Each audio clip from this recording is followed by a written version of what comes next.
forgetting to stage turning a house into a home. An empty house can feel cold and uninviting, while an overly cluttered one can overwhelm buyers. Staging your home creates a balance, helping buyers imagine themselves living there.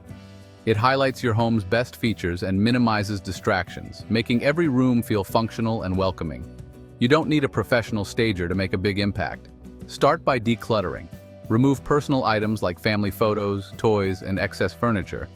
Neutral decor and simple, tasteful arrangements can make your space feel more open and appealing. Lighting plays a huge role in staging as well. Open curtains to let in natural light and consider adding lamps in darker areas to brighten the space.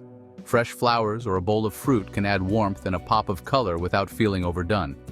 Staging isn't about deceiving buyers, it's about showcasing potential. When a home feels inviting, buyers are more likely to form an emotional connection, which can lead to higher offers.